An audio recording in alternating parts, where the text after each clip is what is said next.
Hello friends, एके practice classes में आपका स्वागत है। आज हम लोग करेंगे हिस्ट्री का प्रैक्टिस सेट नंबर 3।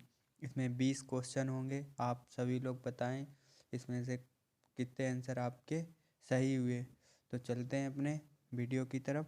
पहला क्वेश्चन, निम्नलिखित में से कौन सुमेलित नहीं है? विलोय खोल की घटना 20 जून 1556, अलीनगर की संधि 5 फरवरी 1757, प्लासी का युद्ध 23 जून 1757, बक्सर का युद्ध 22 अक्टूबर 1764।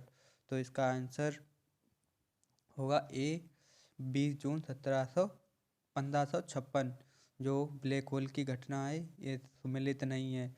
इसमें देखते हैं खास बातों में। ब्लैक होल की घटना 20 जून 1756 में हुई थी। यह घटना बंगाल का नवाब सिजाउद्दौला के शासन में हुई थी। इसमें नवाब ने 146 अंग्रेज़ों को एक कोठरी में बंद कर दिया था और अगले दिन जो थे वो 23 व्यक्ति जीवित बचे थे। इसलिए इस घटना को काल कोठरी की घटना भी कहते हैं। ये इसकी खास बातें। इसके बाद नेक्स्ट, निम्नलिखित में से कौन सुमेलित नहीं है? एक तरफ इसमें दिए हैं लेखक, एक तरफ किताबें दी हैं। A nation in making, Surendranath Banerjee. India for Indians, Chittaranjan Das. Indian struggle, Subhash Chandra Bose. Indian mirror, Motilal Nehru. तो इसका कौन सा सुमेलित नहीं है? चौथा वाला। जो कि इसका खास बात क्या है, इंडियन मिरर के जो संस्थापक थे वो कौन थे? केशव चंद्र सेन थे। 1557 ईस्वी के विद्रोह के समय बंगाल का गवर्नर जनरल कौन था? Option A Lord Dufferin, option B Lord Canning, option C Warren Hasting, option D Lord Wellesley. तो इसका आंसर होगा ऑप्शन बी लॉर्ड कैनिंग। खास बातें, 1857 ईस्वी के समय बंगाल का गवर्नर जनरल लॉर्ड कैनिंग था। 1857 की क्रांति 10 मई को मेरठ से प्रारंभ हुई थी। लॉर्ड कैनिंग भारत का अंतिम गवर्नर जनरल एवं भारत का प्रथम वायसराय था। लॉर्ड कैनिंग ने 1856 ईस्वी में विधवा पुनर्विवाह अधिनियम पारित किया था। ये रही खास बातें। इसके बाद नेक्स्ट, 1857 के विद्रोह के समय ब्रिटिश के प्रधानमंत्री कौन थे? Option A Palmerston, option B Winston Churchill, option C Charles Carey, option D इनमें से कोई नहीं। आंसर होगा पामस्टन। बढ़िया क्वेश्चन है। इसके बाद नेक्स्ट, अब्दुल रहीम खान खाना को खान ए खाना की उपाधि किसने दी थी? Option A Babar, option B Akbar, option C Raja Todarmal, option D इनमें से कोई नहीं। तो इसका आंसर क्या होगा? Option B Akbar. इसकी खास बातें देखते हैं। अब्दुल रहीम खान खाना बैरम खां का पुत्र था। इन्होंने बाबरनामा का फारसी में अनुवाद किया था। यह अकबर के दरबार में रहते थे। अकबर ने इन्हें खान ए खाना की उपाधि प्रदान की थी। ये रही प्रमुख बातें अब्दुल रहीम खान खाना के बारे में। इसके बाद, निम्न में से कौन सुमेलित नहीं है? हल्दी घाटी का युद्ध 1576 ईस्वी, असीरगढ़ का युद्ध 1605 ईस्वी, पानीपत का तृतीय युद्ध 1761 ईस्वी, पानीपत का द्वितीय युद्ध 1556 ईस्वी। तो इसका ऑप्शन बी गलत है। ये देखते हैं क्या सही है। वर्ष 1601 ईस्वी में अकबर ने असीरगढ़ का युद्ध किया था। यह अकबर का अंतिम सैन्य अभियान था। असीरगढ़ का किला जो है वो खानदेश में स्थित है। इसके बाद, अकबर ने जरी कलम की उपाधि किसे प्रदान की थी? Option A Man Singh, option B Faizi, option C Mohammad Hussain, option D है तानसेन। तो इसका आंसर होगा ऑप्शन सी मोहम्मद हुसैन। जरी कलम की उपाधि जो थी मोहम्मद हुसैन को अकबर ने दी थी। खास बातें देखते हैं। अकबर ने जरी कलम की उपाधि मोहम्मद हुसैन को दी थी। अकबर ने सीरी कलम की उपाधि अब्दुल समद को दी थी, जो कि अकबर के दरबार का प्रसिद्ध चित्रकार था। महाभारत का फारसी अनुवाद रज़्मनामा अकबर के शासनकाल में हुआ। अकबर के समकालीन प्रसिद्ध सूफी संत शेख सलीम चिश्ती थे। ये रही अकबर के बारे में खास बातें। इसके बाद, सिख संप्रदाय का अंतिम शासक कौन था? ऑप्शन ए है महाराणा रणजीत सिंह, ऑप्शन बी है दिलीप सिंह, ऑप्शन सी है बाजीराव प्रथम, ऑप्शन डी है इनमें से कोई नहीं। तो इसका आंसर होगा ऑप्शन बी, दिलीप सिंह जो थे सिख संप्रदाय के अंतिम शासक थे। सिख संप्रदाय का अंतिम शासक दिलीप सिंह था।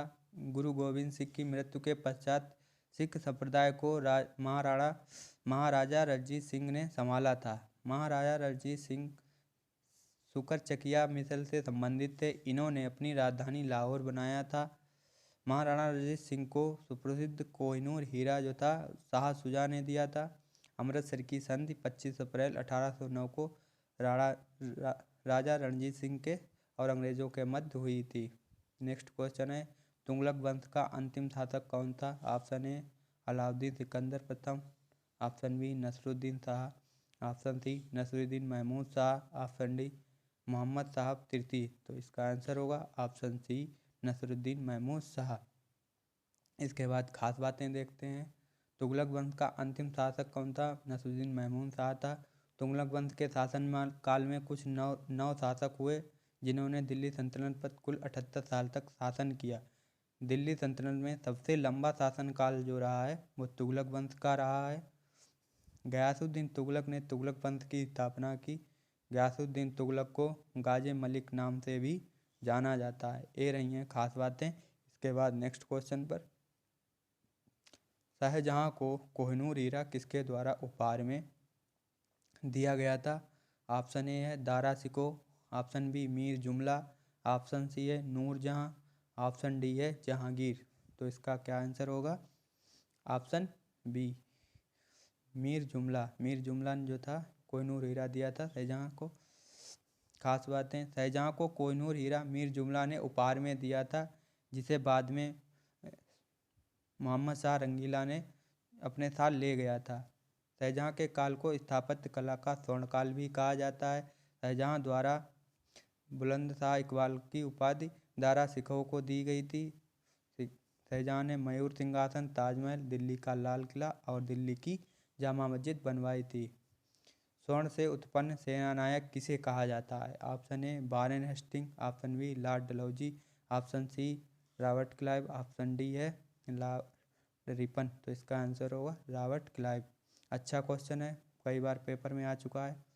स्वर्ग से उत्पन्न सेनानायक रॉबर्ट क्लाइव को कहा जाता है। यह बंगाल का प्रथम गवर्नर जनरल था। बंगाल में द्वैत शासन की स्थापना रॉबर्ट क्लाइव ने ही की थी। इसके बाद चलते हैं नेक्स्ट क्वेश्चन पे। रामप्पा मंदिर कहाँ स्थित है? Option A Telangana, option B Andhra Pradesh, option C Gujarat, option D Tamil Nadu. तो इसका आंसर होगा ऑप्शन ए तेलंगाना। तेलंगाना की राजधानी हैदराबाद। खास बात है, रामप्पा मंदिर तेलंगाना राज्य में स्थित है। इसे हाल ही में यूनेस्को की विश्व धरोहर सूची में शामिल किया गया। ये करंट का क्वेश्चन है, जरूर याद रखिए, कई पेपरों में आ सकता है। भारतीय राष्ट्रीय कांग्रेस के दूसरे अधिवेशन की अध्यक्षता किसने की थी? Option A Bimal Chandra Banerjee, option B Bal Gangadhar Tilak, option C दादा भाई नौरोजी, ऑप्शन डी है जवाहरलाल नेहरू।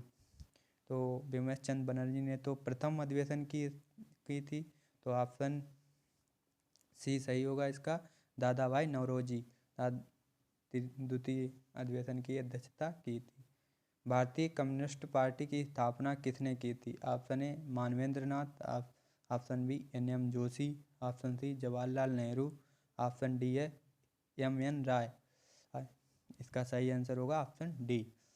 खास बातें, MN राय ने ताशकंद में भारतीय कम्युनिस्ट पार्टी की स्थापना 17 अक्टूबर 1920 को की थी। इसके बाद चलते हैं अपने नेक्स्ट क्वेश्चन पे।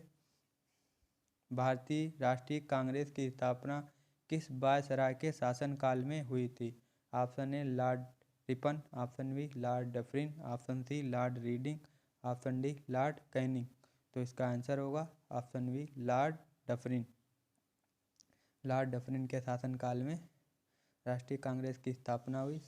खास बातें, लॉर्ड रिपन को स्थानीय शोषण का जनक कहा जाता है। इल्बर्ट भी रिपन के शासनकाल में लाया गया। नियमित जनगणना भी जो थी वो लॉर्ड रिपन के काल में हुई थी।